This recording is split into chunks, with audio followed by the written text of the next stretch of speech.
Alors, je dirais que ce lien est triple. D'une part, adolescente, j'ai étudié au Collège Rousseau. C'est un des plus vieux collèges de Genève. C'est un collège réformé, progressiste. Donc pour moi, c'est important d'être dans cette lignée.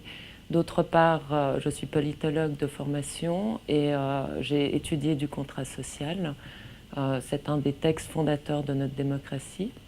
Et par ailleurs, je travaille à la Société de lecture et c'est un lien de voisinage et de proximité puisque Jean-Jacques Rousseau a passé sa prime enfance à la Grand-Rue, où la Société de lecture par la suite a été créée.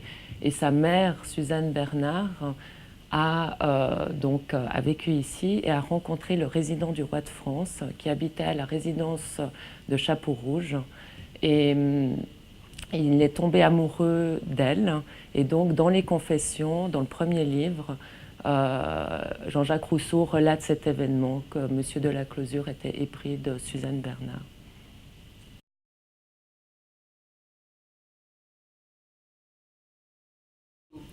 Alors, la Société de lecture est une bibliothèque. À ce titre, elle a des magnifiques ouvrages.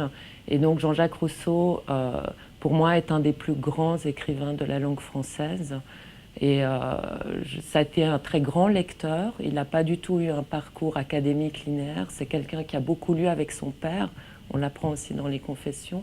Et donc, pour moi, c'est important de relever la lecture et ce que ça a donné par la suite chez lui.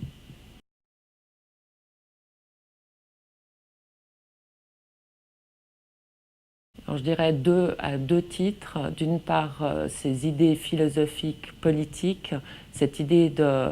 il a écrit un discours sur l'inégalité, qui était justement, c'était des idées très progressistes. Également dans le contrat social, il a créé toute une pensée qui a permis aux révolutionnaires de s'en emparer, où on renonçait, pour lui, il y avait un pacte social et donc l'individu renonçait à ses propres intérêts pour les donner à la collectivité. Il n'employait pas tout à fait ces termes, mais c'était ça. Donc, pour garantir la liberté et l'égalité, donc pour moi, c'est très important.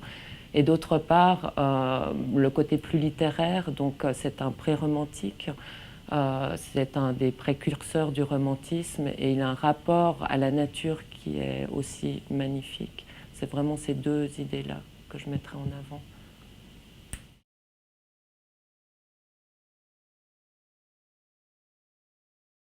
Il a développé une pensée et il y avait des choses extrêmement novatrices et je pense qu'il faut toujours avoir des penseurs comme ça qui peuvent faire avancer nos sociétés.